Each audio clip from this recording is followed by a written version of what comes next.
Let's bring in Florida Congressman and Army veteran Mike Waltz. Mike, good morning to you. No man left behind. We are hearing that one Navy SEAL fell into the water and then the other SEAL jumped in after him, and now they are both presumed dead. How are you processing this news this morning? Well, it reminds me of the famous Churchill quote that Americans and the world sleeps peaceably at night because rough men stand ready to do violence on their behalf. And you have to think about the mentality in rough seas, the middle of the night. You don't know what you're getting into in terms if you're going to be engaged violently as you're boarding the ship, and you see your fellow SEAL go into the dark ocean and you go in after them. That's how the SEALs train. That's their mentality. And my heart is broken, but we will also make sure that those Gold Star families are taken care of. The other piece, Harley, is just frustration. This is so frustrating. Those SEALs shouldn't have been put in this position.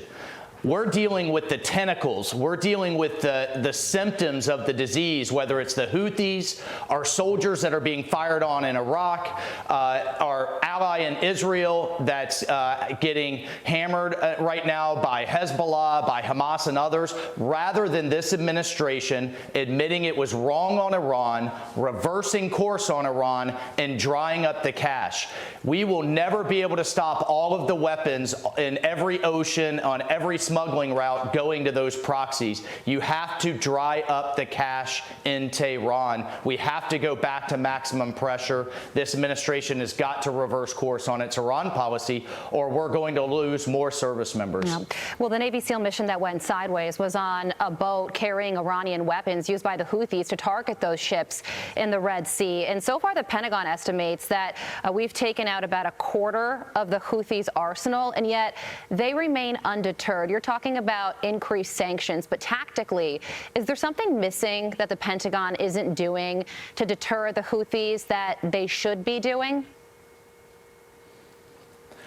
Well, we waited too long, number one, and then number two is it's just going to take time. And a lot of ordnance and a lot of military engagement to take down these stockpiles that that the Houthis have built up over time. Here's what we're not doing. We're not getting at how the Houthis are receiving the intelligence of what ships to attack. And they're getting that from Iran. Iran has an intelligence ship in the Red Sea that's helping the Houthis target. Let's take that ship down. But this administration won't cross that line to make Iran itself feel the pain. And therefore, the attacks are just going to continue. And now you see this ragtag terrorist group taking on the most powerful navy in the world. And the propaganda victory for the Houthis and for Iran is tremendous. So the Washington Post, Congressman, has an article out that details the Biden administration's thinking right now. And they write the Biden administration is crafting plans for a sustained military campaign targeting the Houthis in Yemen after 10 days of strikes failed to halt the group's attack on maritime commerce, stoking concerns among some officials that an open-ended operation could derail the war-ravaged country's fragile peace and pull Washington into another unpredictable Middle East conflict. So, according to that Washington Post article, the thinking is to keep doing what we're doing right now, taking out these Houthi missiles over a sustained period of time. Hopefully they will not be able to attack these maritime ships anymore. But at the same time, there is concern that this could draw us into further conflict or possibly a war in the Middle East. What do you think about that? Yeah, I think the administration is backing us into another protracted conflict in the Middle East because of bad policy. And it's quite ironic because this same administration, including Biden, including the Democrats in the House, pull the tapes, were beating up the Saudis and beating up the Emiratis for their engagement, their war with the Houthis. Just a few years ago, we demanded that they shut it down.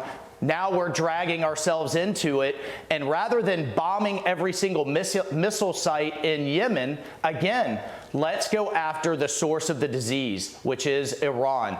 Sometimes you have to escalate to de-escalate, and right now this administration is so afraid of the war spreading, they're actually causing the war to spread, and that's what's so frustrating. Go after the source of the disease. Congressman Michael Waltz, thank you so much for joining us this morning.